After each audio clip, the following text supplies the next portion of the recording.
Listo, está Ya grabando. figura, Ya ya empezó. figura grabando. Sí, ok, listo. Chao, muchachos, ya nos vemos. Profe Listo, Guillermo, Guillermo, gracias. profe No, con Guillermo todo Moreno, hay gusto. una niña que se llama Hasta Angie, luego, ¿la profe, admito? gracias. Sí, sí, sí, sí, sí. Listo, perfecto.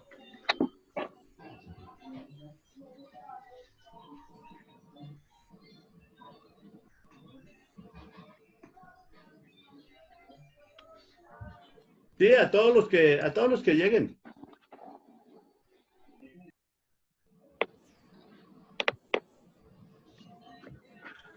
Ok, profe, listo. Puede comenzar.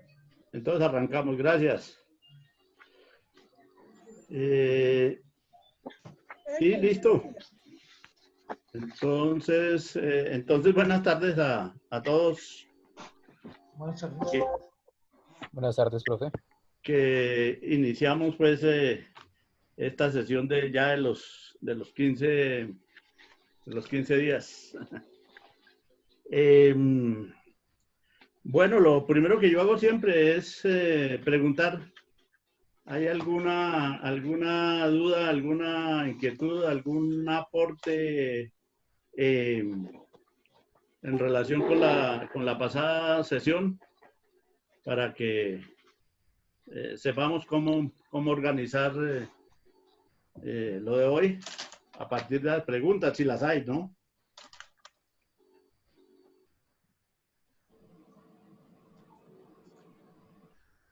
¿Quién tendría algo que decir?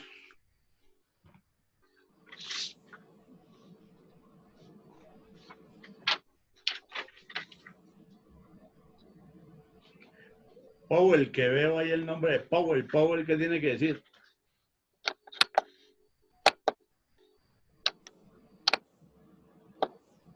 No, pues nada, pues hace bastante que no me conectaba a ustedes, entonces soy un tantico perdido, pero aquí estoy otra vez presente, entonces no sé cómo andará la dinámica. Ah, ya. ¿Quién otro? Angie, veo acá el nombre de Angie.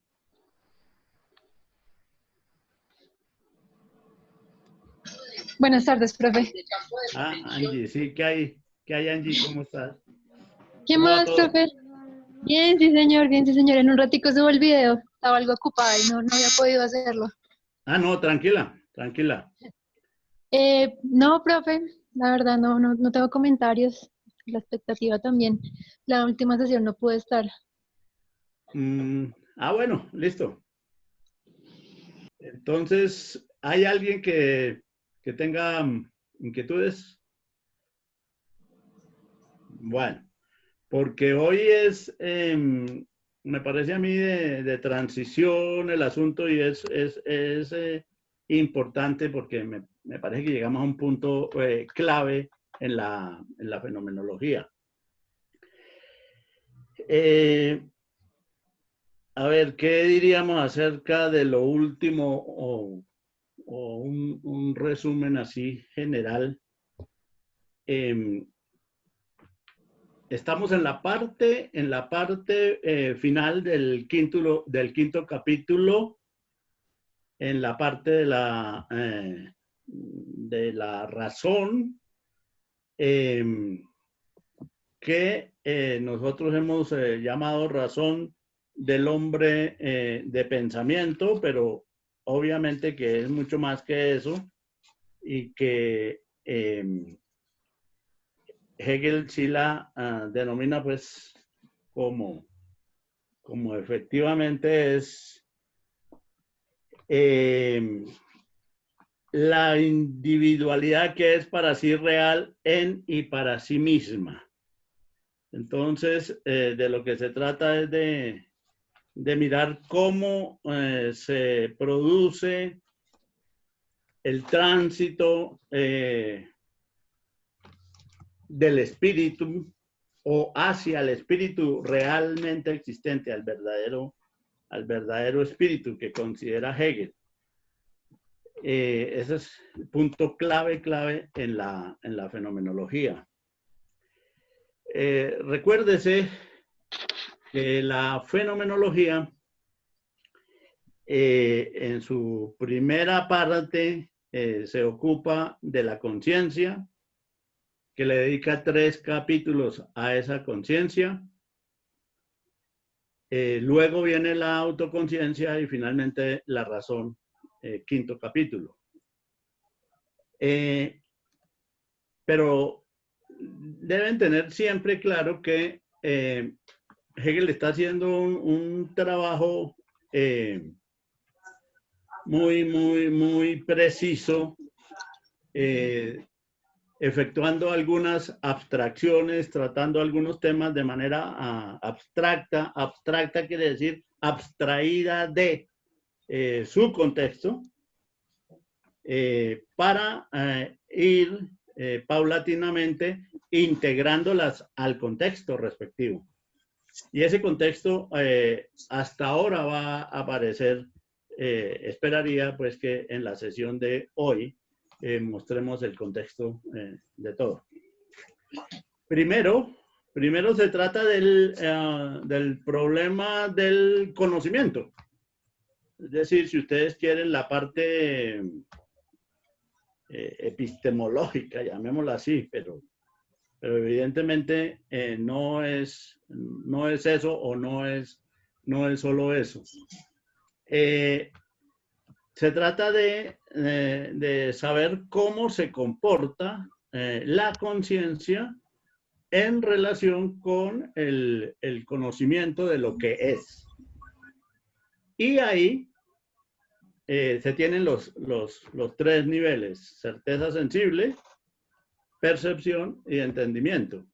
Esos 3 niveles existen en toda conciencia. Entonces, parte por ser un análisis del conocimiento de la gente. Porque normalmente la gente ubica la conciencia, sitúa la conciencia en relación con el conocimiento, en relación con el saber del mundo. Y entonces Hegel empieza señalando que la primera forma que nosotros tenemos una relación con el mundo, sabemos del mundo, es a través de la sensibilidad, y a través de esa sensibilidad también tenemos una serie de certezas, pues de que las cosas están ahí, que me afectan, etcétera. O sea, de que algo hay ahí que me afecta. Después sabemos que lo que nos afecta y de lo que sabemos del mundo son las cosas, y entonces las tales cosas las percibimos y nos encontramos en un segundo nivel de la percepción, pero en ese nivel vivimos, ¿cierto? Es el nivel en que nos movemos en la vida cotidiana en medio de cosas y sabemos cosas de las cosas. Tenemos una serie de saberes, y con eso es suficiente para movernos, aparentemente suficiente para movernos en la cotidianidad. Pero a nivel epistemológico, pues es suficiente. O suficiente en un segundo nivel, después de la certeza que podemos tener de ser afectados por el mundo. Y en tercer lugar, nos entendemos, ¿no? Entendemos ese mundo, sabemos de ese mundo, y entonces llegamos al nivel del entendimiento. El nivel del entendimiento es el nivel en el que se mueve el conocimiento fundado, el conocimiento serio, el conocimiento esencial. Sabemos ahí ya de leyes, de fuerzas. Es el nivel de la ciencia. Y hasta ahí llegamos, a nivel del conocimiento de las conciencias consideradas individualmente.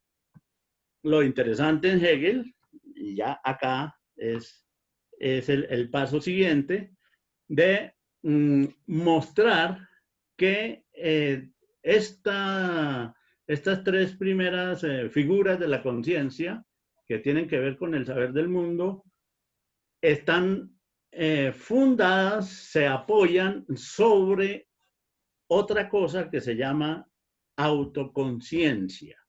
O sea, que si hacemos un examen del conocimiento de las conciencias, vamos a llegar ineludiblemente a saber que esas conciencias o que esa conciencia es en realidad autoconciencia. Entonces es cuando Hegel llama la verdad de, siempre la verdad, en Hegel la verdad de se refiere a algo de atrás. Por ejemplo, la verdad de la certeza sensible es la percepción. La verdad de la percepción es el entendimiento. Los tres constituyen la conciencia. La verdad de la conciencia es la autoconciencia. O sea, la figura de la autoconciencia muestra lo que es la conciencia, lo que realmente es la conciencia, sin la cual esta autoconciencia no se puede entender lo que es la conciencia. Y entonces viene la famosa dialéctica. En todos los capítulos hay un desarrollo dialéctico de la figura de que se trate. Y luego viene pues el desarrollo de la dialéctica de la autoconciencia. ¿Qué es la autoconciencia? Así como antes estamos en la percepción, que es la verdad de la certeza sensible, entonces nos preguntamos, ¿qué es la percepción?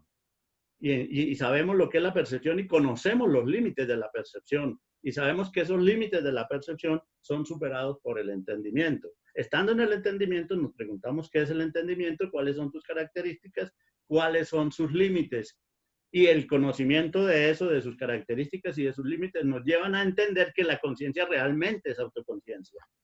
Igualmente, viene luego la dialéctica de la autoconciencia, que ya sabemos en qué consiste, y encontramos que al final de ese desarrollo, de esa dialéctica, conocemos los límites de esta autoconciencia y vemos que el fundamento de la autoconciencia es la razón. Entonces la conciencia se revela como autoconciencia y la autoconciencia se revela como razón. Y entramos al capítulo de la razón. El análisis de la razón mostrará que la verdad de la razón es el espíritu. En otras palabras, que el análisis de esa misma razón, del movimiento de lo que es la razón, nos conducirá a llegar hasta el espíritu. O sea, en la medida en que se va avanzando, se va encontrando, es el fundamento. Se van encontrando las bases de lo que uno se está moviendo.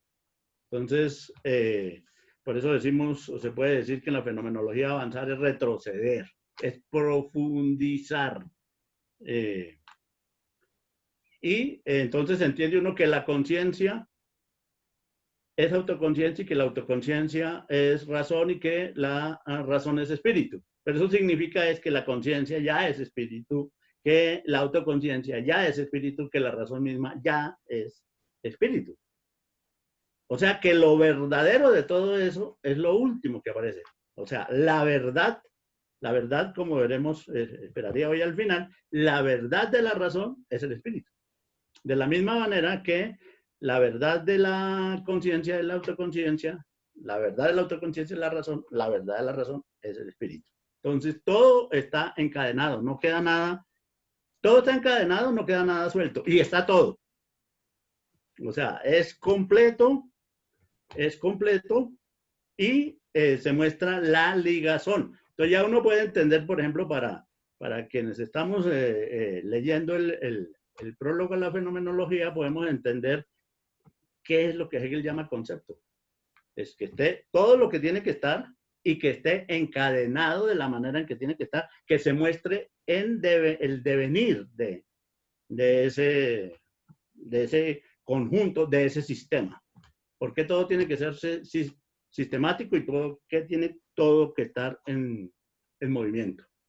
Entonces, eso hay que tenerlo presente, y esto es muy bueno porque por eso para los estudiantes que están en este curso es importante que miren los videos del trabajo que se está haciendo en el seminario con el profesor Muñoz, porque ahí sí estamos trabajando el texto directamente de Hegel, y ahí aparecen estas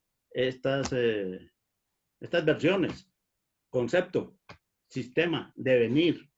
Entonces, por eso es que Hegel llama la fenomenología ciencia. Es una ciencia porque es conceptual, pero ¿de qué es ciencia? De la experiencia de la conciencia. Y la experiencia de la conciencia es cada una de las experiencias que esa conciencia tiene en su respectivo nivel.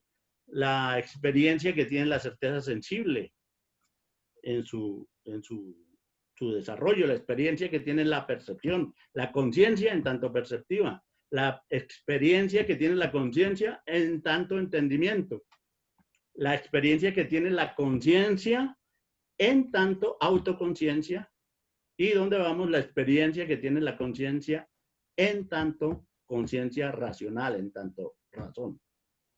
Entonces, por eso entendemos que hay que entender que la fenomenología es una ciencia, o sea, que se mueve a través de un procedimiento, de un método y con unas categorías. Ese método es pues, precisamente la dialéctica, y esa categoría es el concepto que permiten entender toda esta ligazón.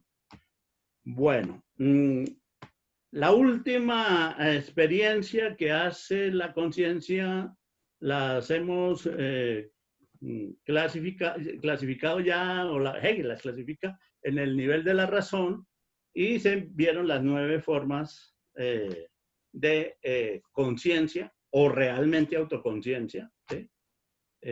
Modernas.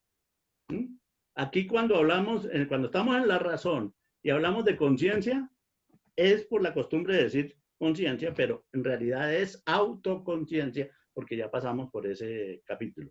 Son formas de conciencia de sí, que antes que todo es conciencia de sí, porque ya pasamos por la autoconciencia, que de nuevo vuelven a ser formas de conciencia o autoconciencia, pero en medio del mundo, ¿sí? En relación con el mundo. Entonces, vimos que hay tres grupos. El de la razón observante, o sea, la que se preocupa por el conocimiento del mundo. Y ya señalamos eso. Fíjense que coincide con el nivel de la conciencia. O sea, la razón observante se puede y se debe relacionar con el nivel de la conciencia de la fenomenología.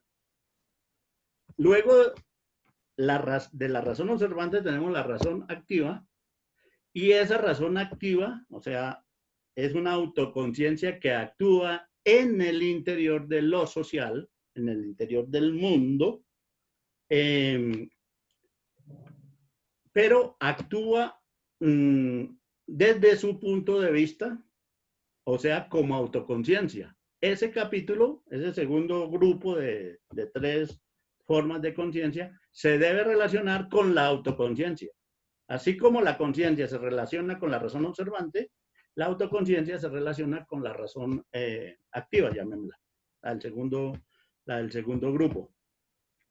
Y el tercer grupo, que es la razón que nosotros llamamos de hombres de pensamiento, pero que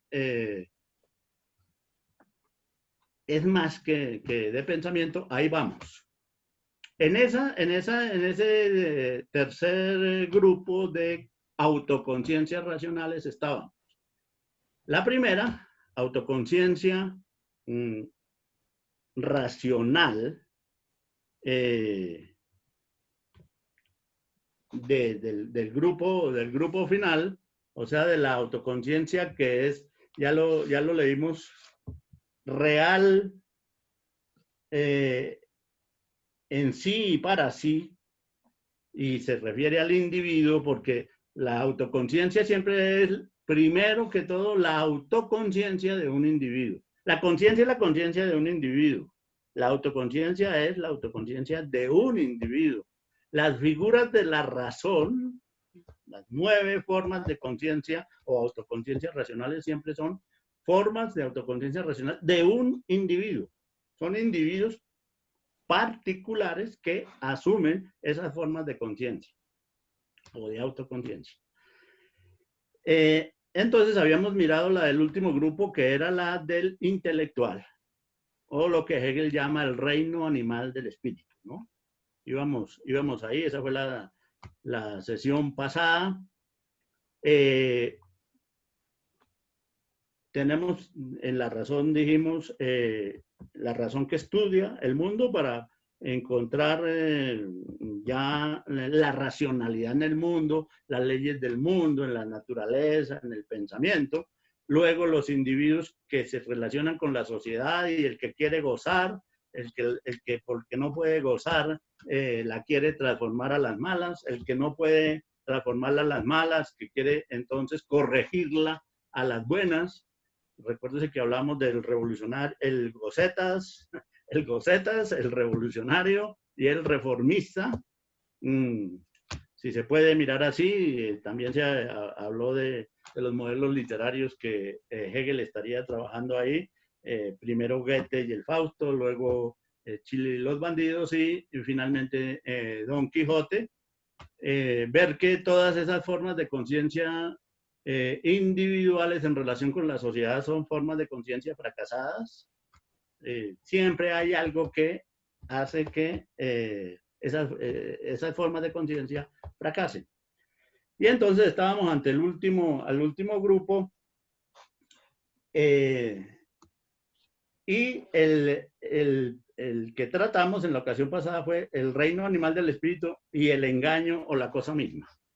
En resumidas cuentas, aquí lo que se produce, y se me hace sumamente interesante, es una teoría de la acción. Una teoría de la acción. Es una conciencia activa, ¿sí? Como las otras, pero ya no, aparentemente ya no actúa esa conciencia en función de sí misma, sino es una conciencia que aparentemente está actuando en función de la sociedad. Entonces, dijimos que son 3 clases. El intelectual que realiza una obra, que esa obra se la da a la sociedad, que hace creer, que pretende hacer creer que lo que él hace es desinteresado y lo hace en función de la sociedad, pero que es un engaño en el que caen todos, no solo el que lo hace, sino los que reciben esa obra del intelectual. Sí creen en determinado momento que el intelectual obra de esa manera, pero dice Hegel es un engaño. Pero además dice el reino animal del espíritu y el engaño. Y enseguida dice, o la cosa misma. Aquí llegamos por primera vez a la cosa misma. ¿Qué es la cosa misma? La cosa misma es la obra del intelectual en este momento. Es lo que él produce, es el obrar. La obra del artista, la obra del literato, la obra de cualquier individuo que hace algo en función de esa sociedad. Las otras 2 figuras de esta, la racionalidad, es que no sé qué nombre darle a esa racionalidad intelectual. Hegel le dice el reino animal del espíritu, pero podría ser otro nombre. Porque es que las otras 2 sí están claramente marcadas en su oficio. La razón que legisla y la razón que examina leyes. Esta es la intelectual sería que, a ver, ayuden a pensar cómo llamaríamos la racionalidad de un individuo que hace una obra para la sociedad. con su pensamiento, con sus capacidades, con sus talentos, hace algo para la sociedad. No sé qué nombre, pero es la obra de algún intelectual. Piensen en eso y le buscaríamos un nombre y así nos serviría para entendernos más, más adelante, entendernos más al respecto. No sé, no se me ocurre en este momento. Yo los llamé a todos hombres de pensamiento, pero obviamente más que de pensamiento. Sí, el producto, eso es, pero bueno, la conciencia productora por ahora estaría bien. Conciencia productora, obradora, actua. Sí, la conciencia que produce, pero ojo, aquí no es producción en sentido estricto material, ¿no? Del trabajo. Aquí yo veo, a ver, miro que chatean el productor, la razón práctica, pero práctica, en el sentido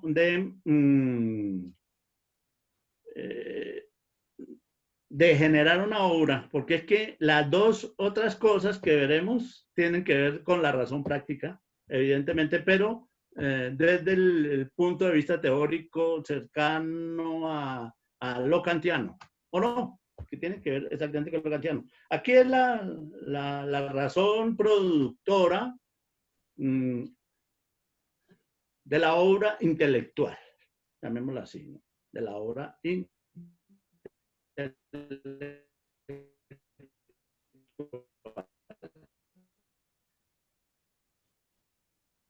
Entonces habría que buscar todo de esa manera.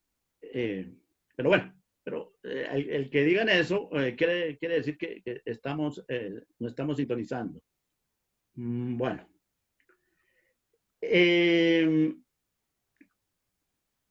Decíamos al final y esto es lo interesante, ya quisiera, salvo que haya alguna pregunta, quisiera avanzar un poco más. Si hasta aquí hay alguna pregunta, porque hicimos un repaso general pues, superficial, pero general, de la fenomenología hasta donde íbamos.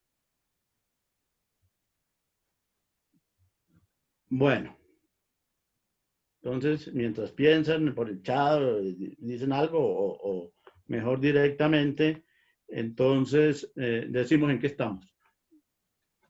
La obra, la cosa misma, ahora es el obrar del hombre. Tengan presente eso, porque es de ahí, este es el embrión del espíritu. Aquí la conciencia ha llegado a un nivel donde lo que es la misma conciencia se identifica con el obrar.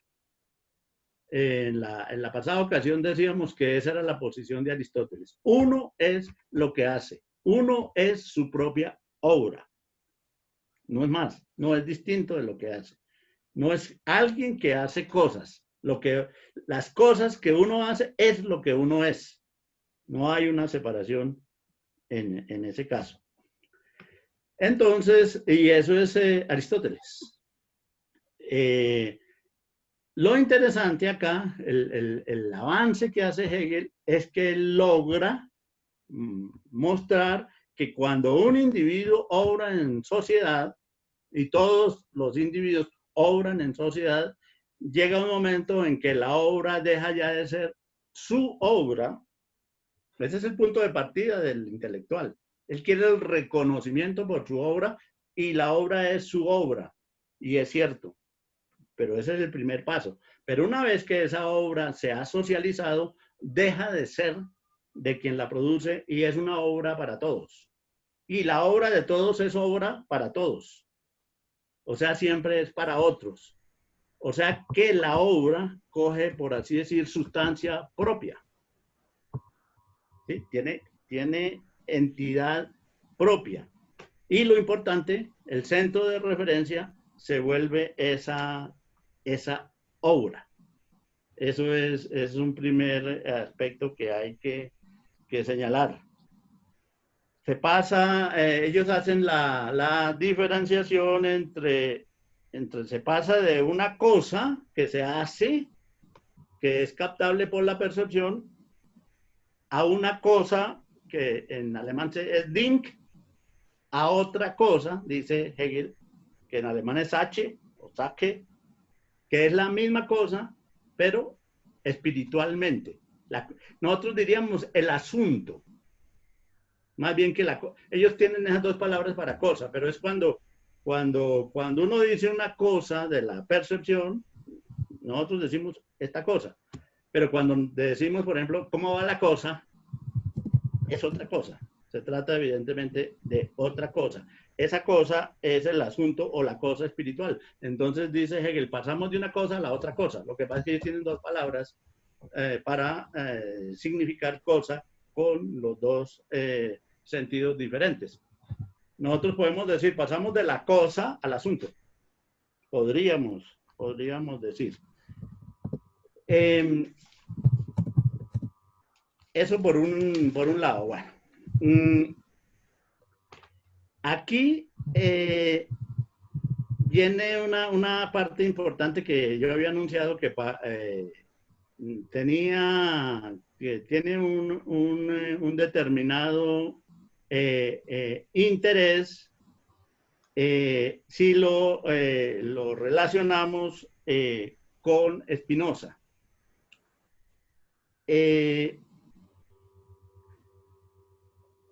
En Spinoza, Hegel parece seguir a Spinoza, pero va a criticar a Spinoza.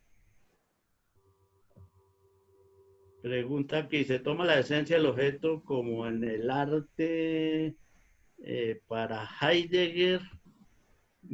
Dejémosla para más tarde, Diego, a ver cómo miramos eso, porque aquí en este momento nos sacaría y nos llevaría, pues sí, evidentemente al problema de la coseidad allí que maneja Heidegger en la obra de arte. Pero más tarde,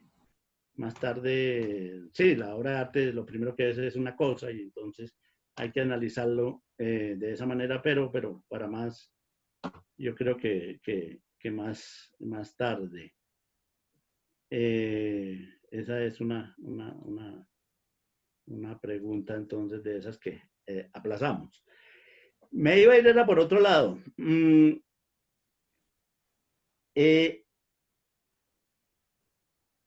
La idea es que, a ver, ¿cómo volver ese obrar un asunto universal y no particular?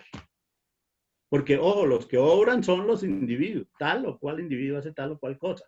Ya dijimos que hay una forma una primera forma y es la independización de la obra del individuo, la que se termina siendo social. Y entonces ya es una cosa para todos. Máxime cuando el individuo muere, una vez que el individuo ha muerto, ya lo que hizo su obra es patrimonio de la humanidad. Y bueno, sí, hoy día pues estamos precisamente por estos desarrollos que estaba mirando Hegel, de la importancia del individuo en la modernidad, se le asignan a alguien y se dice, bueno, esta es una obra de Miguel Ángel, o es una obra de Leonardo, o es una obra de Rafael, o esta es la ecuación de Einstein, ¿sí? O es la tragedia de Eurípides, etcétera, ¿no? Pero eso ya es patrimonio de todos y todo el mundo tiene una visión sobre eso. Entonces Hegel acude a esa separación de la obra del productor, ¿sí? Acude a eso. Pero no bastaría con eso para decir, bueno, ¿cómo separamos la obra del individuo que la produce y realmente la volvemos social, plenamente social? Y pienso que ahí está señalando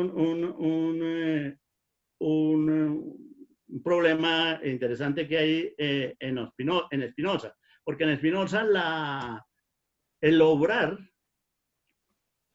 es individual, en principio. O sea, es la capacidad, es una potencia. O sea, la capacidad de cada cuerpo de realizar algo que en el fondo es de afectar otro cuerpo, ¿sí? Y eso se mide por grado de potencia. Pero siempre es en principio individual, porque cada cuerpo,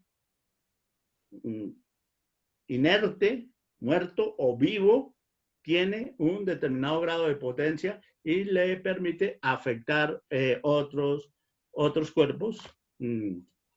Y en el caso del hombre, pues es el cuerpo y son las ideas. Y la obra del hombre en el nivel del pensamiento tiene un grado de potencia que puede afectar otros pensamientos. Es la potencia del pensamiento, ¿no? O sea, mis actividades físicas afectan otros cuerpos, mis actividades mentales afectan otras mentes. Mis ideas afectan otras ideas de igual manera que mis ideas están afectadas por las de otros, etc. Ahora, es interesante que en Spinoza, pues dos cuerpos que se juntan, dos hombres, dos personas, 3, 4, 5, van incrementando su respectiva potencia y la potencia es mayor. Y se comportan a su vez como individuos. Eso estaría ahí presente, pero siempre son obras de individuos. Sean esos individuos colectivos, sean esos individuos mínimos, partes mínimas, por así decir, de ese grado de individualidad, o sean esos individuos colectivos grandes de individuos, siempre se comportarán como individuos. Bueno, esa tesis la sigue sosteniendo Hegel para las naciones. Las naciones se comportan unas con otras como individuos. Y los conflictos de las naciones son conflictos de la misma categoría, del mismo nivel, que los conflictos que pueden existir entre los individuos particulares. Entonces, ahí eso es interesante para la relación entre unas naciones y otras, en el caso de Hegel. Una pregunta cortica. Sí. En el caso de la creación como tal, sea pues ya desde el plano físico, o sea ya del plano de las ideas, ¿este no sería una forma de conatus, una forma de mantener, digamos, nuestra forma de existencia fuera de lo natural? No, fuera de lo natural no. Pero sí es evidentemente conatus, claro. Es decir, es la forma de aumentar de mi potencia de ser y de actuar, claro. Eso es la obra, sí. Pero ojo, de ningún modo se escapa de la naturaleza. Eso sí, ya hay que tenerlo claro. Somos nosotros los que hacemos una división artificial entre esa naturaleza y lo que nosotros podamos pensar de nosotros y de nuestras obras, pero nada de eso escapa a la naturaleza, incluso lo que no sean elementos naturales, ¿no? Pues, todo eso está sujeto a esa causalidad, entonces, que es la parte clave en Spinoza. Entonces, digamos que una parte de eso es cierto, sí, es conatus, es potenciación del conatus, el obrar, pero no es alejarnos de la naturaleza. Es que me pareció, hoy le digo que había dicho alejarnos o separarnos de la naturaleza. No sé si, o que En ese lo oí caso, mal. al poner la palabra, bueno, la palabra naturaleza sin tener en cuenta las leyes naturales, que es lo que trata Spinoza, sino como el hecho de la muerte como tal. En ese caso lo estaba teniendo en cuenta así, pero sí fue un error al formular la pregunta. Ah, ya, sí. No, pero sí, es claro que sí, que todo eso es potenciación de conatos. Eso no hay ninguna duda. Entonces, es interesante porque ahí hay una coincidencia en el sentido de demostrar que la realidad es lo que se hace para el uno como para el otro, solo que es mostrar eso que se hace desde una perspectiva general, social, universal y no particular, el acento que hace Hegel frente a Spinoza. Esa es una primera cosa que quería señalar. Bueno, luego, entonces ya pasemos a la razón legisladora, que es la razón que ya acepta que en el obrar y en la obra considerar en sí misma esa obra y ese obrar es un asunto de todos. O sea, es colectivo.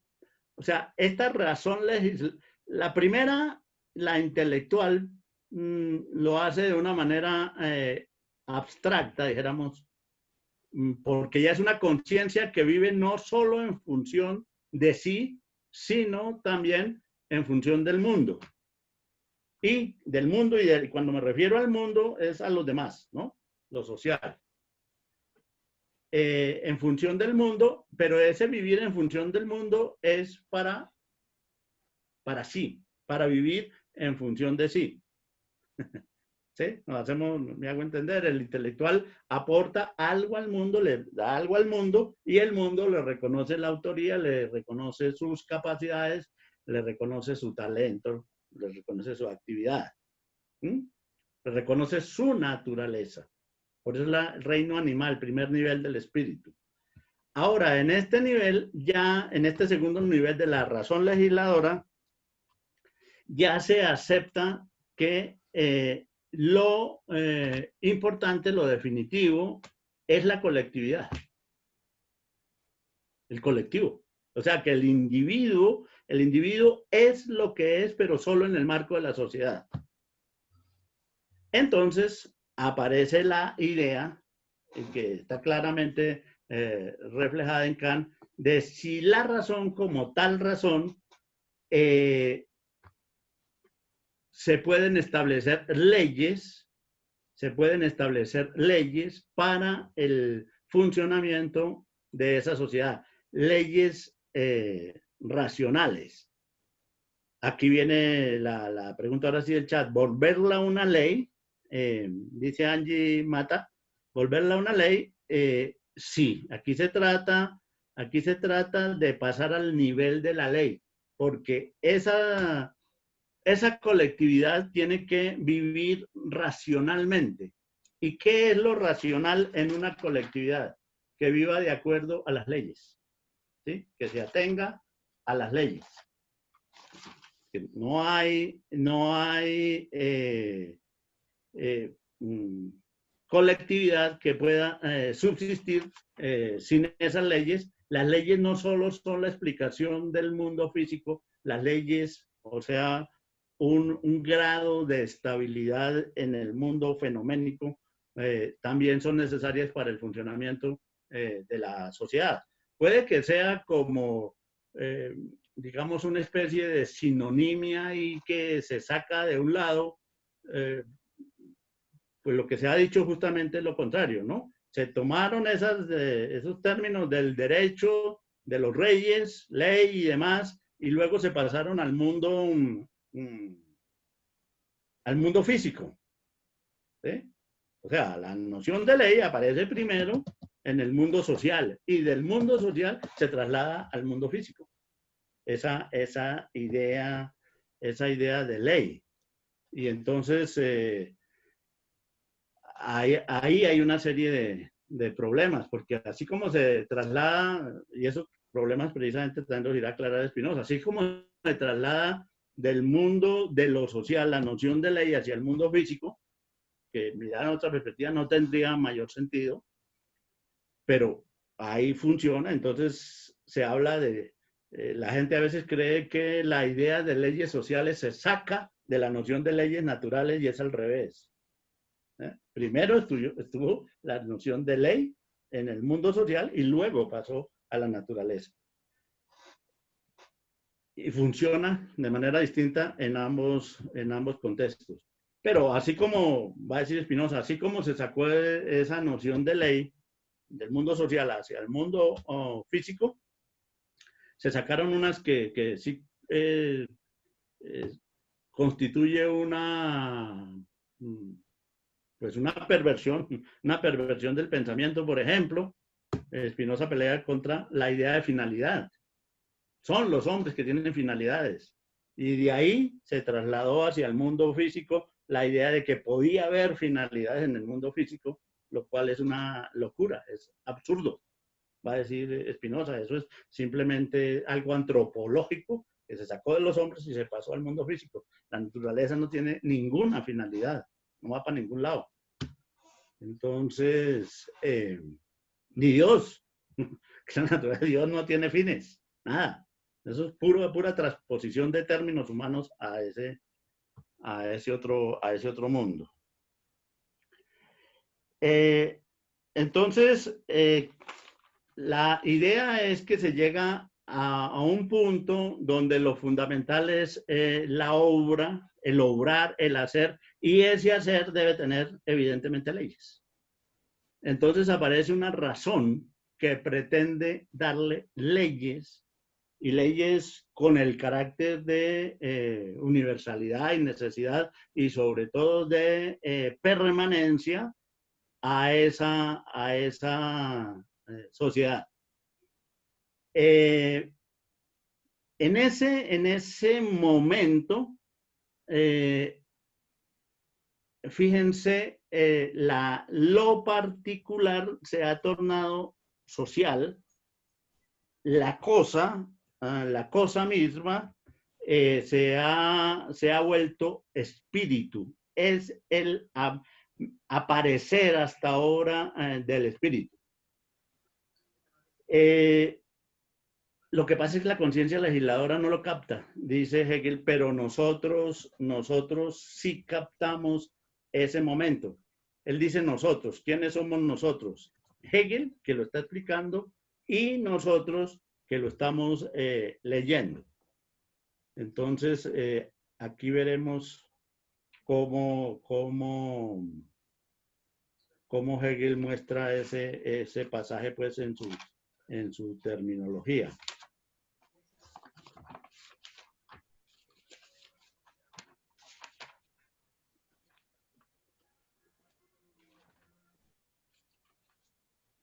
A ver, aquí está.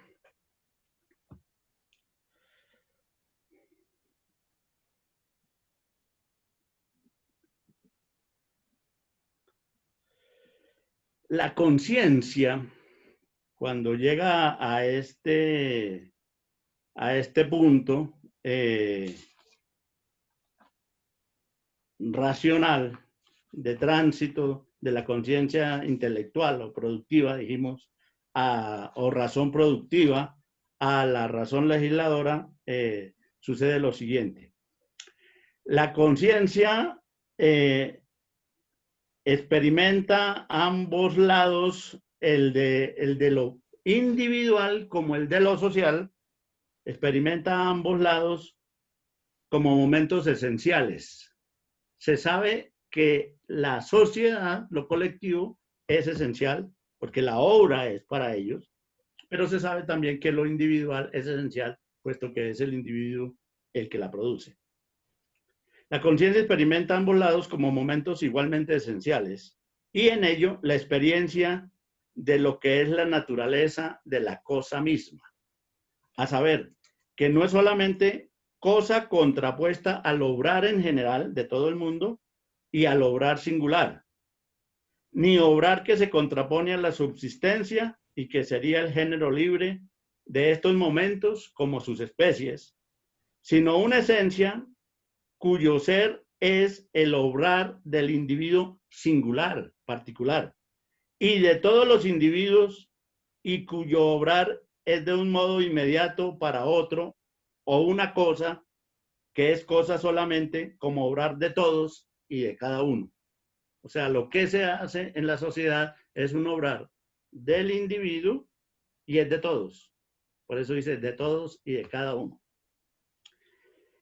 La conciencia, oído a esto, la conciencia experimenta que ninguno de aquellos momentos es sujeto, sino que se disuelve más bien en la cosa universal misma.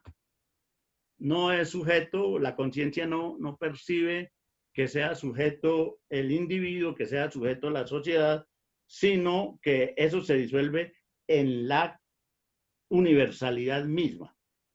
Los momentos de la individualidad del individuo, que para la carencia de pensamiento de esta conciencia valían uno tras otro como sujeto, se agrupan en la individualidad simple, que al ser esta, la de fulano o sutano, es al mismo tiempo inmediatamente universal.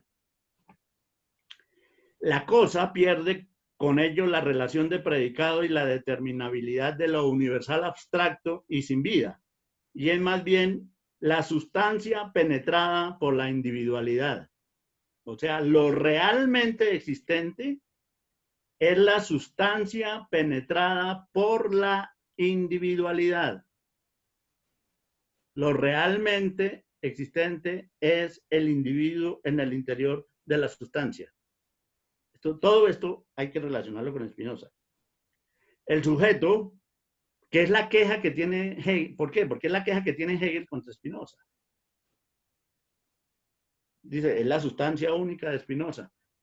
Pero él dice, y la sustancia única tiene infinitos atributos, conocemos dos, la extensión y el pensamiento. El hombre es extensión y pensamiento, pero lo que existe es modos particulares, este hombre, aquel hombre, esta forma de pensar, esta otra forma de pensar.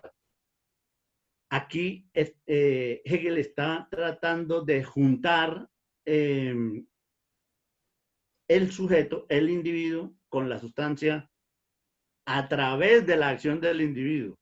Esto es importantísimo para entender el espíritu, que es el concepto central del pensamiento de Hegel. Repito, la cosa misma pierde con ello la relación de predicado y la determinabilidad de lo universal abstracto y sin vida, y es más bien la sustancia penetrada por la individualidad.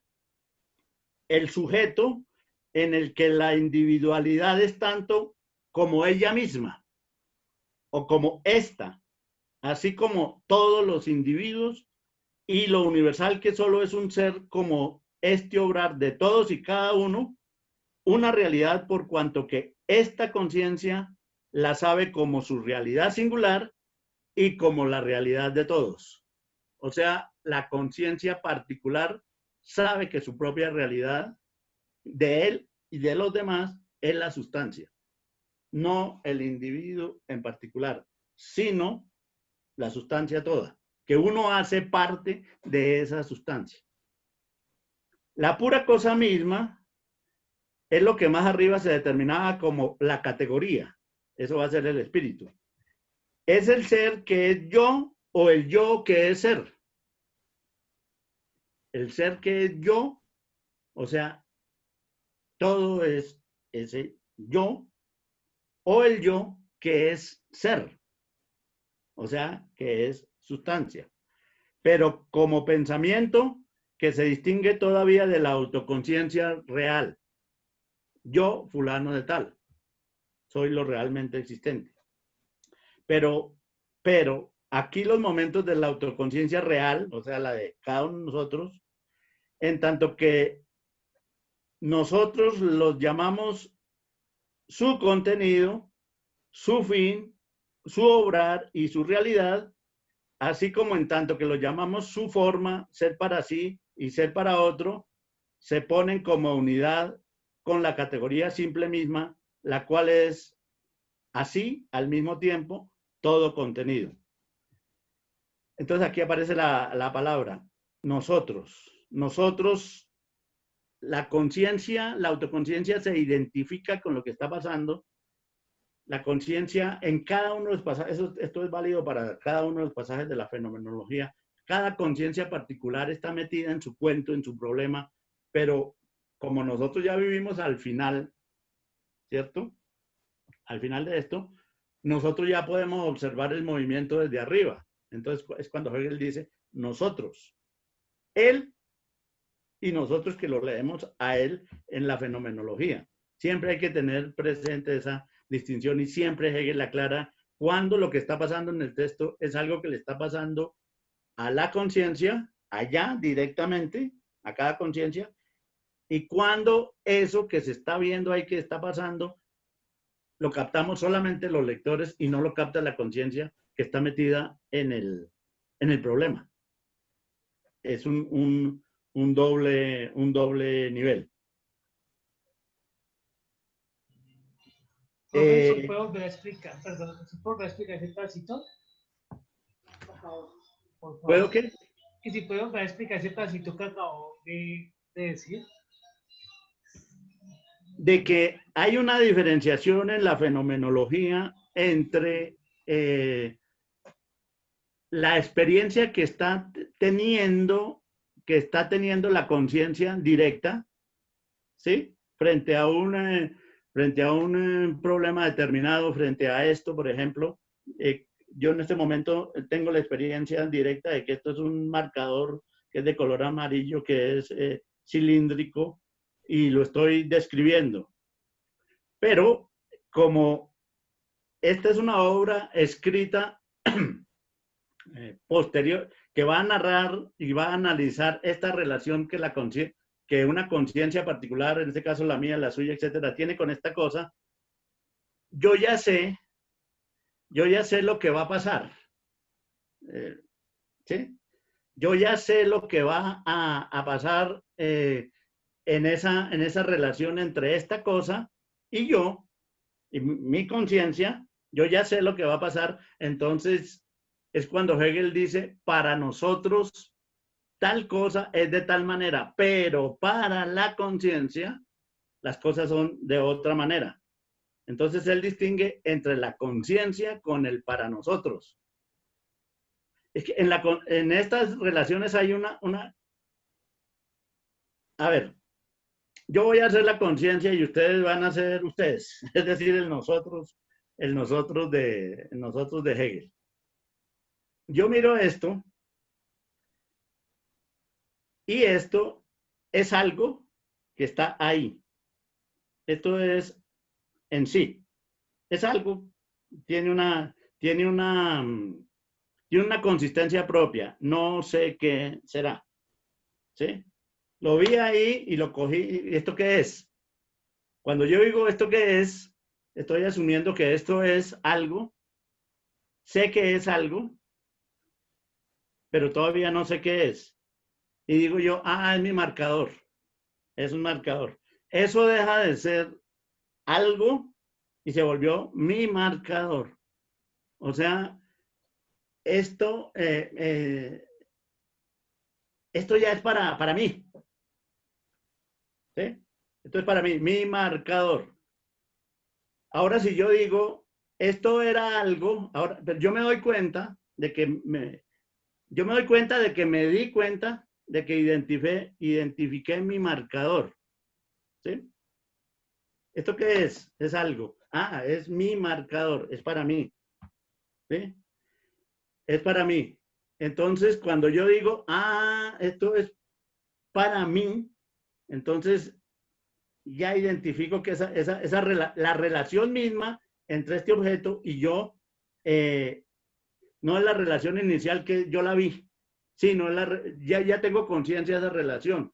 Entonces la relación es ya no solo de algo en sí, sino para sí. Al ser para mí se volvió una relación para sí. Bueno, yo lo estoy haciendo yo. ¿Sí? Ahora pienso en todo lo que acabo de hacer. Me encontré esto, vi que es un marcador, me di cuenta, pienso en que pensé que era un marcador y me di cuenta que era un marcador para mí, pero entonces al darme cuenta que era un marcador para mí, la relación de conciencia ya no era la relación de conciencia en sí bruta que yo tenía con esto, sino es una relación para mí. Entonces esa conciencia que yo tengo ya es una conciencia en sí, para sí también. Y ahora que estoy contándoles esto, reflexiono que están los tres momentos, es en sí, es para sí y al mismo tiempo es en sí y para sí. Esa es mi experiencia que tengo yo con esto. ¿Sí? Pero ustedes me están viendo. Ustedes me están viendo y ustedes en algún momento, cuando yo digo esto que es, ustedes ya saben que es un marcador. ¿Sí? Y que yo estoy sabiendo de ese marcador y que estoy reflexionando sobre el saber que tengo sobre ese marcador. Entonces, si Hegel está allá con ustedes y me está viendo a mí que soy la conciencia, él hablaría con ustedes y le diría, sí es la conciencia en la que está, pero para nosotros, o sea, ustedes que están viendo esto, nosotros ya sabemos que él se encontró un marcador, que no sabe qué es, que después lo identifica, que luego reflexiona sobre ese proceso de identificación y finalmente se da cuenta de que nos está explicando a nosotros. A nosotros, les dice Hegel. Pero yo estoy metido en el proceso, en cambio ustedes están viendo el proceso. Así pasa acá en el libro. Hegel coge y analiza la conciencia, sigue los pasos de la conciencia, pero hay unos pasajes en que él dice, para nosotros, es así, la cosa es de esta o aquella manera. Eso solo se soluciona leyendo a Hegel. No hay otra. Es decir, frente a unas preguntas que hacía a Guillermo de por qué uno termina hablando de Hegel ahí cuando realmente uno no entiende, porque la única forma de hablar de Hegel sería todos con el libro en la mano y todos ir mirándolo y asumiéndolo. Hablar en el aire, por ejemplo, yo no me quiero imaginar qué puede pensar una persona al oír esta charla y que no tenga la fenomenología y que no sé, pero bueno, hay gente que acude a eso y pues allá ellos, no sé, pero yo no me alcanzo a imaginar para qué asiste uno a una cosa de estas si no va a coger el libro y a trabajar con el libro, ¿sí? Una pregunta, pero el es el de que se está hablando, imaginemos, es el marcador, ¿cierto? Ese pertenece a la conciencia misma del sujeto, ¿cierto? Más no a la cosa en sí. Porque ese lo ponemos cada uno de nosotros a los diferentes objetos que estamos interrelacionando, ¿verdad? Sí, pero ojo, porque aquí habría que hacer una distinción. No se puede utilizar la noción de cosas en sí a lo kantiano. No. Nada de eso. Esto es algo que es en sí mismo algo. Esta es una cosa en sí, pero no tiene que ver con lo de Kant. Se está diciendo que es en sí mientras yo no sé qué es. Yo sé que es algo, pero yo voy a pasar inmediatamente a saber. A ver, estamos a oscuras y yo tanteo sobre un escritorio y encuentro algo ahí, una serie de lápiz y demás. Eso hasta el momento que yo no sé son cosas, pero yo no sé, yo sé solamente que son cosas, pero no sé qué son. Yo la saco de la oscuridad, alumbro y veo que es un portaminas blanco. Y digo yo, es un portaminas. Antes era una cosa en sí misma, no más, pero no es la cosa en sí de Kant, no, eso es otra cosa. Esta es una cosa de la percepción que está sin identificar. Ahora la percibo claramente y la identifico. ¿sí? Pero no es la noción ya filosófica, abstracta de la cosa en sí kantiana, no. Hay un chat acá. Dice, para nosotros vendría siendo socializar la reflexión sobre el saber que se tiene o se logra sobre la cosa que ha despertado de una conciencia particular. Sí, correcto. Ese para nosotros es que nosotros estamos sabiendo aquí, socializando, Hegel nos está socializando sobre el saber que tiene sobre una cosa una determinada conciencia particular, correcto. Eso ya es ir entendiendo eso. Bueno. Esto se ha vuelto lo verdadero, la obra, lo que es esa unión ya entre el individuo y lo social se ha vuelto lo verdadero. Eso tiene para la conciencia el significado de ser lo verdadero, dice Hegel. Lo verdadero es y vale en el sentido de ser y de valer en y para sí mismo. O sea, es plenamente verdadero. Aquí llegamos a una noción interesante de verdad, que es esa verdad colectiva, por así decir. Es la cosa absoluta que no padece ya de la oposición entre la certeza y su verdad. Esto de oposición entre certeza y verdad también es clave de que lo tengan presente. Cada nivel de la conciencia tiene unas determinadas certezas, pero esas certezas se van a mostrar que no son la verdad. Cuando encontramos por qué no son esas certezas verdades, encontramos la verdad de esas certezas. Entonces, siempre hay que distinguir entre certeza y verdad. La certeza siempre es la certeza de un determinado nivel, de un determinado grado de conciencia. La verdad está más adelante. Por eso hace un rato les decía, la verdad de la conciencia es la autoconciencia. La conciencia tiene determinadas certezas. El análisis de esas certezas nos muestra que la conciencia es la autoconciencia. ¿Qué significa eso? Que la autoconciencia es la verdad de la conciencia, o sea, la verdad de las certezas anteriores. Lo mismo, la autoconciencia tiene determinadas certezas. O sea, la conciencia tiene determinadas certezas, la autoconciencia también.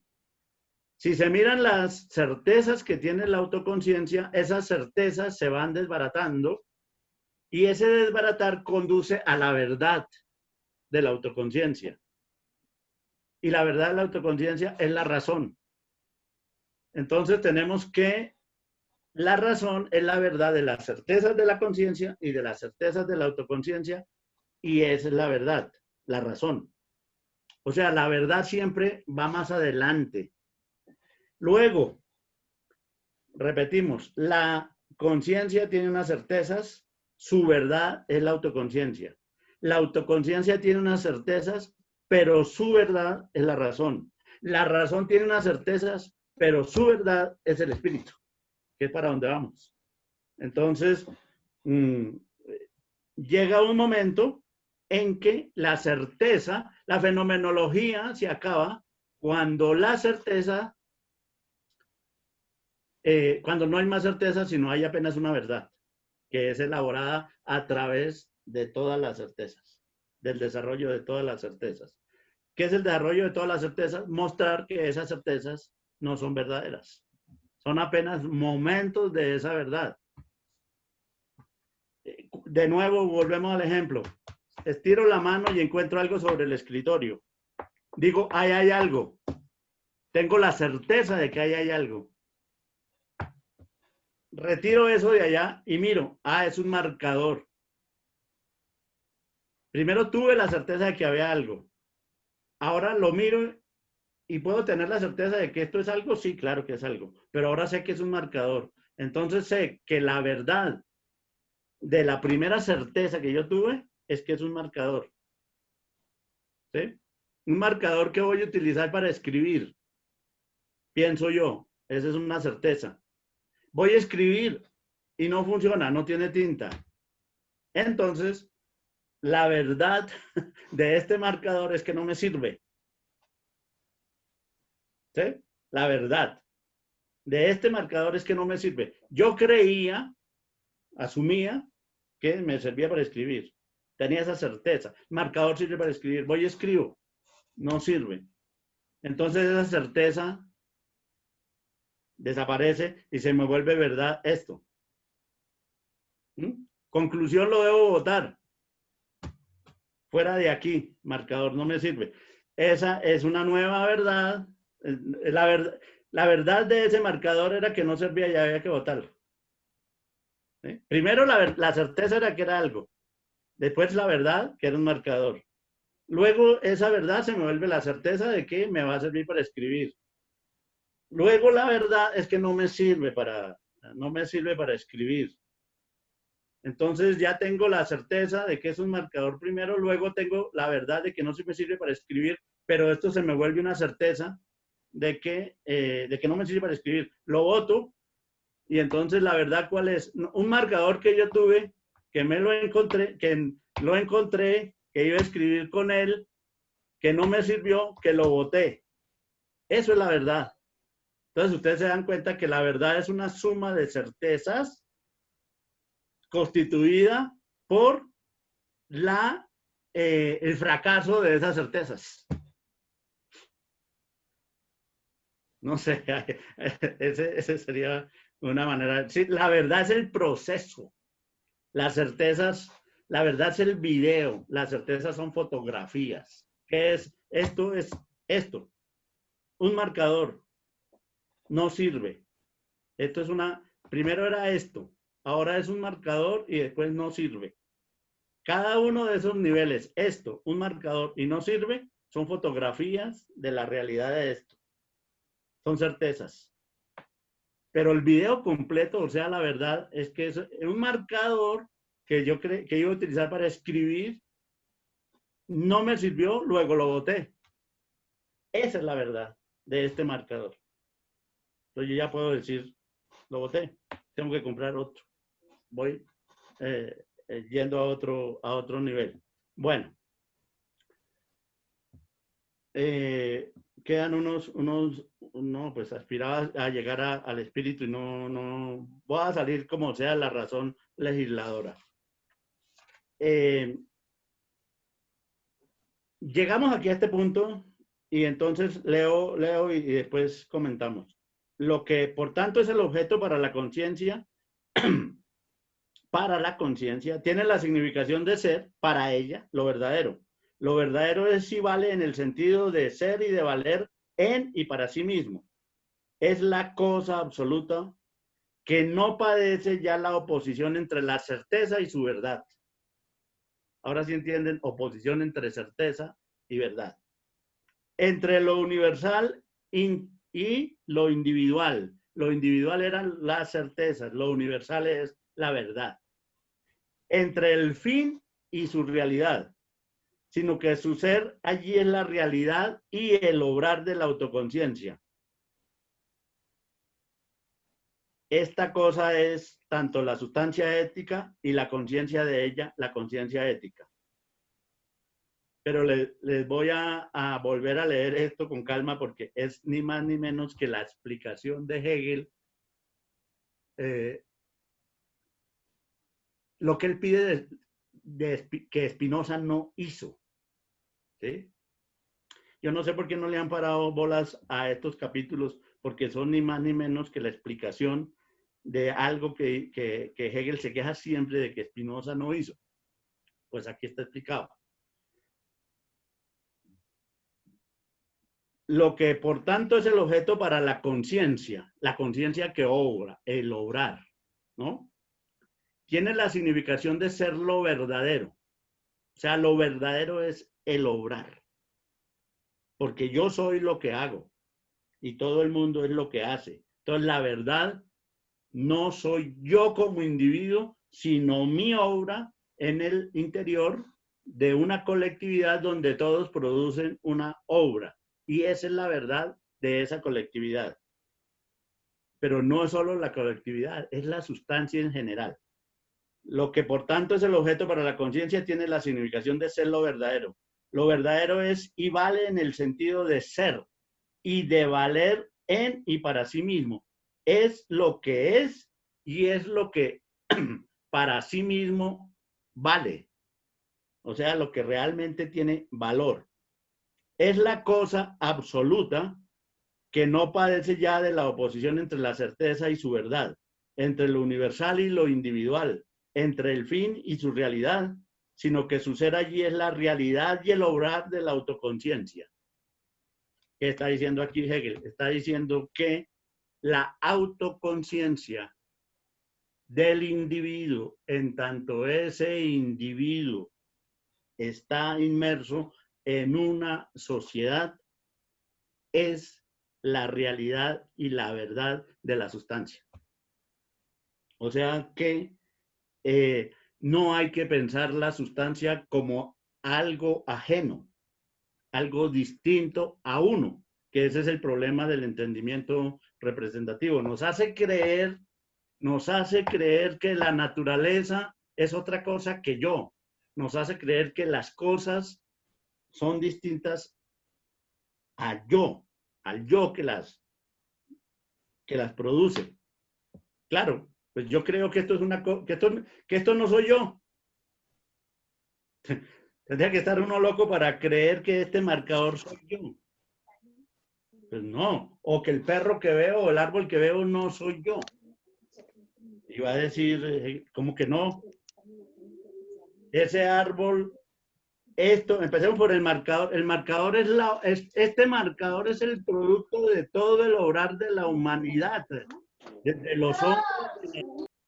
los hombres de las cavernas que usaron el fuego, los que inventaron la rueda, los que sigan inventando hasta llegar al nivel actual para poder producir este marcador.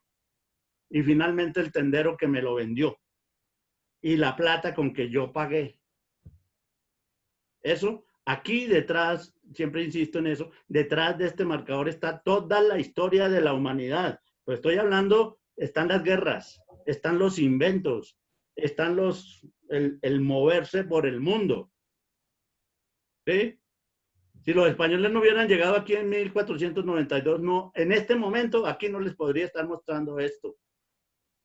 ¿Sí? Si no hubieran los hombres salido de las cuevas, no les podría estar mostrando esto. Para poder yo mostrar esto, se necesita que haya electricidad, y imagine todo lo que necesita de electricidad, etcétera, etcétera, etcétera. O sea, todo esto es el yo existiendo, pero es un yo histórico, no es el yo de Fichte, ¿sí? Ni es el yo de Hegel. El yo de Hegel que no es yo, sino nosotros. Aquí en este pasaje, en esta última parte de la razón es donde pasamos del yo al nosotros. Todo esto tiene sentido porque somos nosotros los que estamos hablando. Créanme que por más interesante que sea esto, yo no lo haría solo, ¿no? Es decir, mostrarle a alguien esto y decir, es posible que yo me quede mirándolo y analizándolo, pero no lo haría frente al computador apagado, no tiene sentido. O sea, yo no soy yo solamente, sino soy ustedes, pero ustedes es todo el mundo. O sea, somos una sola cosa. Spinoza. El problema es cómo nos podemos diferenciar en el interior de esa sola cosa. Entonces aquí está diciendo Hegel, cuando después de un proceso la conciencia llega a captar que eso es así. O sea que es toda la verdad, donde desaparece la oposición entre la certeza y la verdad, entre lo universal, que es todo, y lo individual, que soy yo. O sea, yo me identifico con lo universal porque en mí, es a través de mí, como individuo, que se expresa lo universal. De mí, del yo de todos, ¿no? Ahí se está expresando lo universal. Entre el fin, la finalidad de algo y la realidad de ese fin. ¿Sí? El desarrollo, aquí se está expresando en esta obra, porque esto es obra de alguien, ¿sí? Esto es obra de alguien. En esta obra se está expresando la finalidad del desarrollo de la humanidad hasta donde ha llegado y ese fin es real acá, en este momento. Hasta aquí, con nosotros, ha llegado la historia de la humanidad. Aquí se está concretando lo que estamos haciendo en este momento, la realidad de todas unas potencialidades de desarrollo. Ahora lo está haciendo cada uno. Donde haya un individuo en este lugar del mundo, en este momento, en algún lugar del mundo, se está expresando la realidad sincrónica de lo que es la expresión de lo diacrónico, ¿no? De todo el mundo. Esta cosa es, por tanto, la sustancia ética. Sustancia ética, o sea, la sustancia de las relaciones de unos con otros.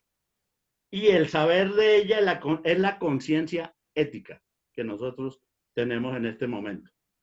Cuando llegamos a la sustancia ética y a la conciencia ética, lo que quiere decir aquí Hegel es que esa sustancia, que es la totalidad, se expresa a través de lo que se llama la sustancia ética.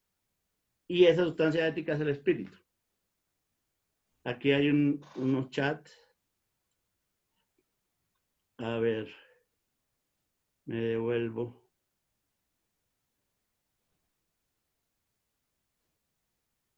El resultado del método crítico. Bueno, el método crítico por excelencia es este del de Hegel, ¿no? El lenguaje de la convicción. Nos encontramos así con el lenguaje como existencia del espíritu.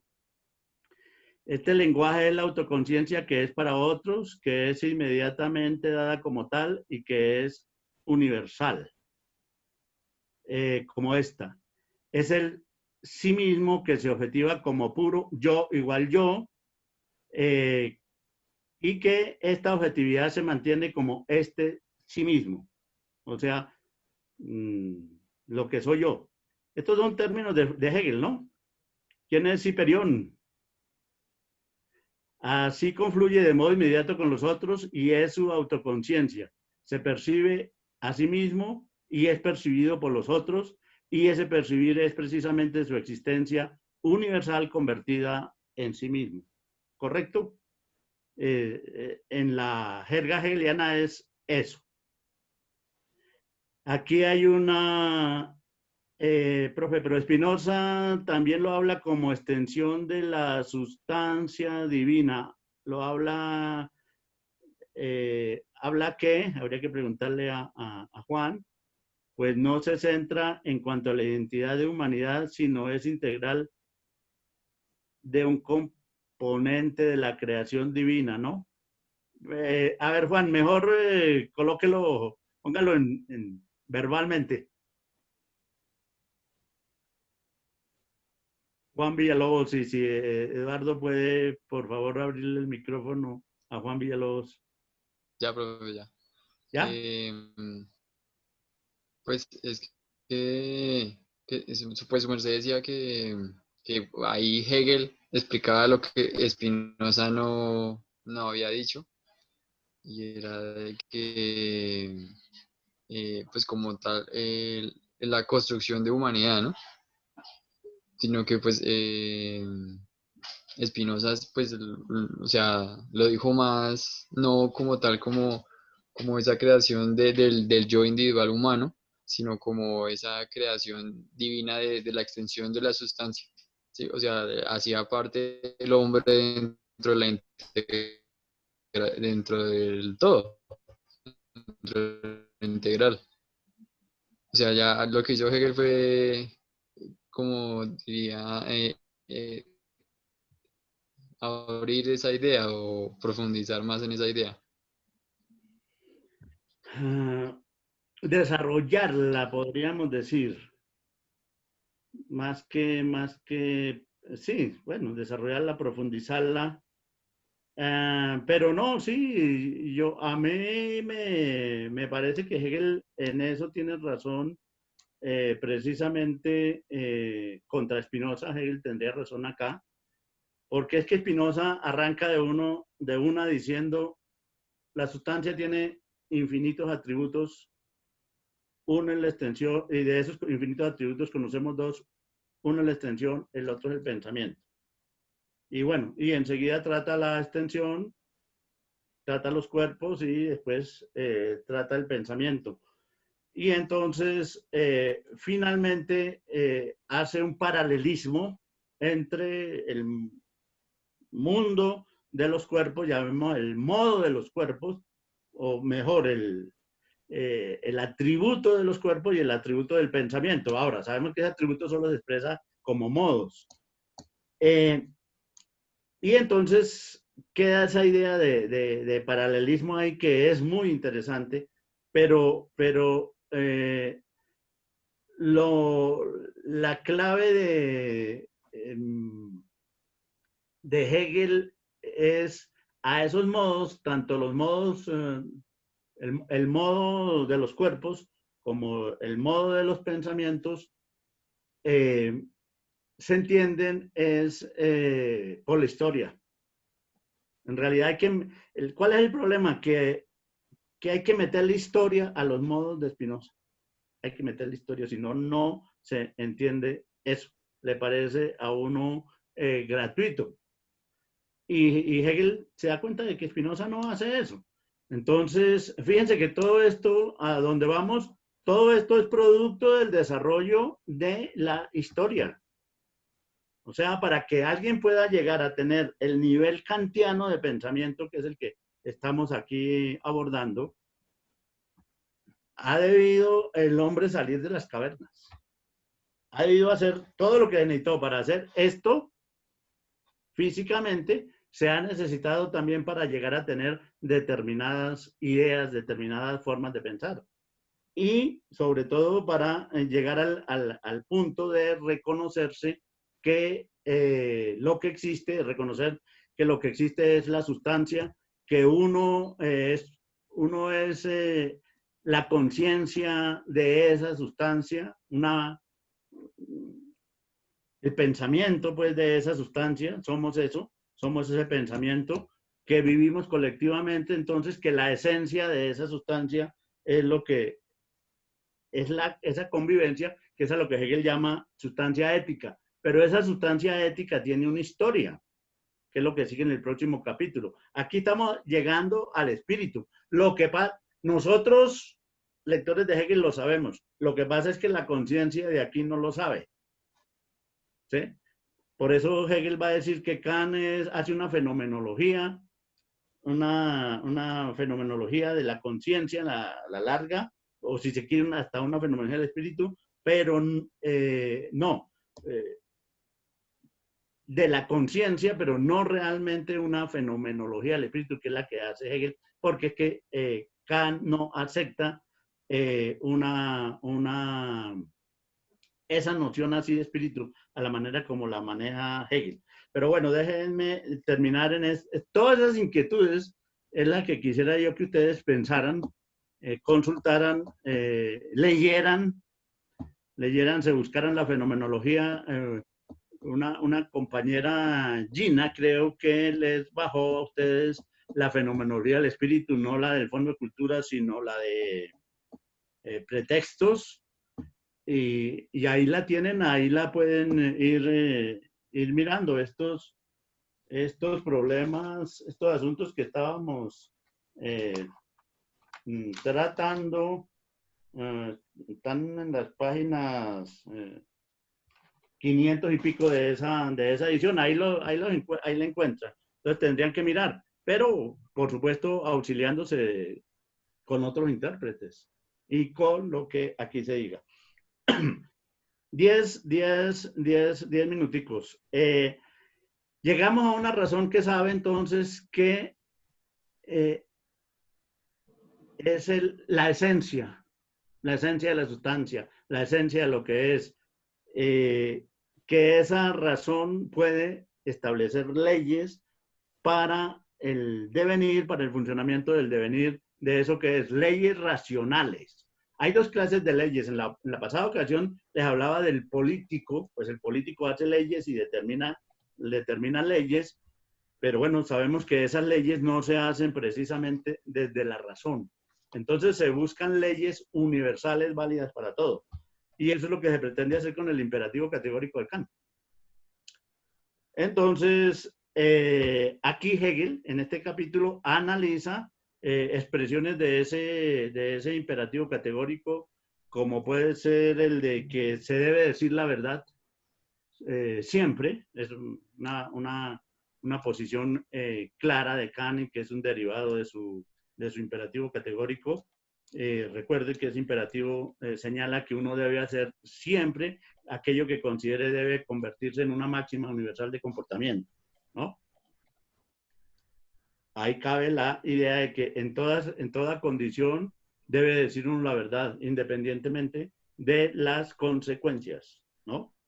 El ejemplo de que si alguien viene persiguiendo a otro individuo para matarlo y yo veo por dónde cogió ese individuo huyendo y llega otro y me pregunta a mí por dónde cogió ese otro individuo y yo porque no lo maté digo que cogió por allí, estoy mintiendo pensando en algunas consecuencias y yo no debo decir bajo ninguna circunstancia una mentira. Porque siempre voy a encontrar disculpas para decir mentiras, siempre. ¿Tú te ves ahí? No. Entonces... Venga. Entonces, siempre se debe decir la verdad. Y Hegel anota, bueno, se supone que esa conciencia racional va a saber siempre qué es lo justo y qué es lo bueno. Entonces va a decir que bajo todas circunstancias hay que decir la verdad porque eso es lo justo, eso es lo adecuado. Y Hegel ironiza, se burla, diciendo, bueno, pero es que yo decir la verdad, yo puedo decir la verdad si yo sé que es la verdad. Sí, porque recuerden el imperativo categórico, que una burla que le hacía alguien a Kant, Bernard Shaw, creo, que es, el imperativo se podía reducir a que no hagas a otro lo que no quieras que te hagan a ti, y él agrega, pero es que hay gente que tiene gustos distintos. Entonces, burlándose precisamente de Kant. Aquí lo hace Hegel diciendo, ¿cómo hace que yo estoy obligado a decir siempre la verdad? Eso presupone que yo sepa que es la verdad. Y entonces ahí se arma un problema porque en realidad puede esa verdad ser o no ser conocida. Entonces, ese imperativo, eso no puede ser una ley.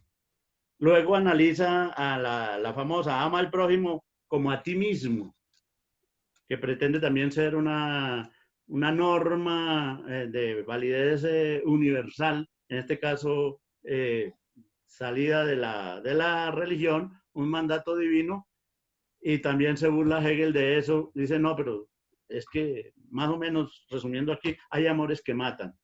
Es decir, hay circunstancias en que por hacer el bien termino haciéndole el mal a otro. Y sobre todo muestra una cuestión que aquí es muy típica en este país. Por ejemplo, cómo la caridad, esa caridad individual, termina haciéndole más mal a la sociedad que lo que se pretende remediar al hacer una caridad particular con un individuo también particular. Entonces dice, o sea, busco hacer el bien y termino haciendo el mal. Esto en realidad no son leyes.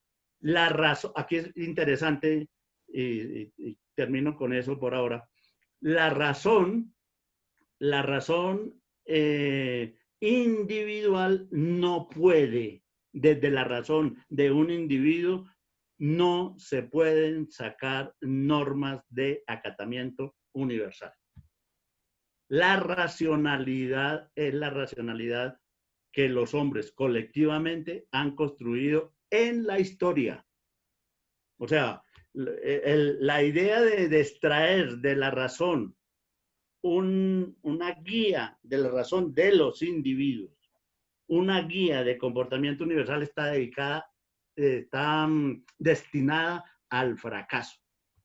Es lo que va a mostrar acá, en estas dos partes finales de la razón. ¿Por qué? Porque la razón es colectiva. El espíritu es la colectividad. Lo racional, aquí yo creo en la próxima sesión, podemos profundizar un poquito en eso. Aquí se va a entender muy bien aquello de que lo racional es lo real y lo real es lo racional. Eso no tiene discusión. Eso, ¿por qué? Porque la racionalidad es una racionalidad construida colectivamente, igual que la realidad. Entonces, cuando la gente dice, empezando por Marx, que empieza su crítica ahí, a la filosofía del derecho de Hegel, que es donde está esta afirmación, dice, pero ¿cómo vamos a aceptar como racional esta realidad irracional? Entonces Hegel le diría, ese es su punto de vista, maestro. Es el que considera, pero es que lo único real, la realidad no es lo que usted piensa, la realidad es lo que la gente ha construido. La razón no es la razón de un individuo pensada desde el punto de vista meramente formal, donde no cabe la contradicción. ¿Sí? Lo único verdadero, totalmente hay verdadero, serían las tautologías. Y entonces es la pura razón formal y eso no sirve para nada. Eso no es la racionalidad. Que la gente crea que la racionalidad es una forma lógica de pensar de los individuos, es que no tiene la más mínima idea de qué es la racionalidad. La racionalidad es las relaciones, las maneras de relaciones construidas por la humanidad, por la colectividad, a lo largo de la historia. Otra cosa es que eso nos guste o no nos guste. Es muy distinto, muy diferente. Entonces,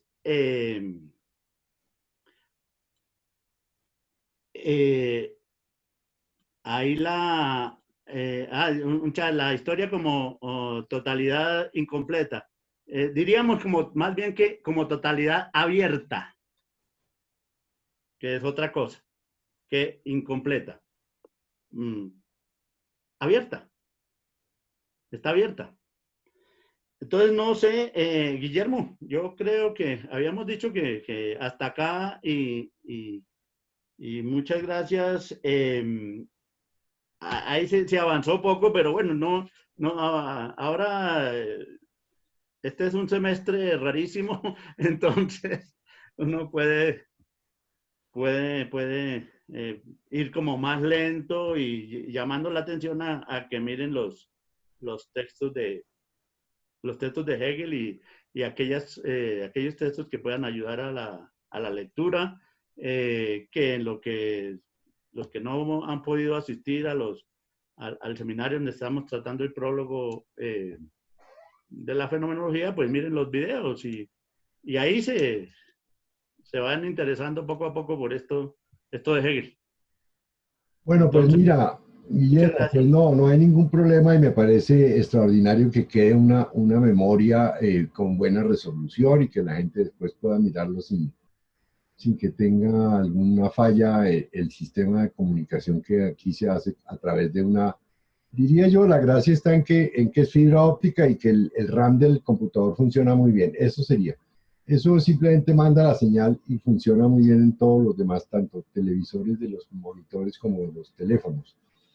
Por otro lado, pues me quedan disculpas fraternales porque yo me había comprometido, me comprometí ayer a pasar por la bicicleta, que la estaban arreglando, entonces me tocó ir y no, pero es que no me la entregaron para colme males. Entonces fui y volví y luego me llegó un encargo aquí a la portería y luego vino otra gente a visitarnos, entonces tocó salir a la calle, o sea que me perdí la charla en directo, pero yo la voy a ver en un rato, más tarde o mañana la miro y pues haría algunos comentarios sobre la siguiente.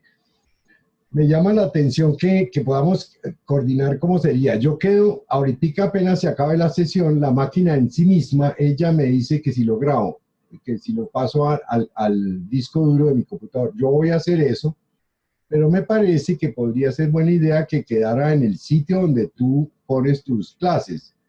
Entonces, no sé quién de los muchachos que están ahí en el salón de Yo clase le, de hoy. yo le puedo mandar un teléfono de una persona que lo sube al canal que nosotros tenemos. Listo, ok. Y entonces yo me quedo con una copia por si las moscas, ¿le parece? Listo, listo, listo. Claro, yo no la muevo por ningún lado, solo va a quedar en el canal tuyo. Simplemente me quedo con una copia que está aquí en el computador. No hay ningún Listo. problema. Listo, no. Por último, tú no abriste sesión, es que no sé porque no he estado aquí, no abriste sesión de preguntas y tal, ¿o no? En el transcurso de la charla fueron apareciendo algunas preguntas e intervenciones, pero bueno, es algo que también se podría hacer ahorita si existen esas preguntas. Sí, porque yo no tengo problemas de tiempo. A ver, yo no estoy haciendo nada en la vida. Ya no tengo que salir a la calle a dictar clase ni hacer ninguna cosa. Lo único es admirado de lo que les mostré al comienzo, que nadie vio porque no estaban ahí presentes. Pero bueno, un día de estos programamos una exposición formal sobre las pinturas del Guaviare. Listo, entonces, si no hay ninguna otra solicitud, entonces damos por terminada la sesión del día de hoy, que es el miércoles 3 de junio del año 2020, ¿les parece? Listo. Gracias. No, con todo gusto. Profe, Guillermo. muchas gracias. La otra cosa que sugiero es que tu cámara quede un poco más hacia arriba para que no quede solo el mechón blanco de tu cabello. Pero eso Sí. ya es, eso, ahí, eso. Ya, apenas se ve, usted se cuadra y arranca a hablar. Listo, pero eso es una cosa nada que ver con el tema. Y gracias por todo.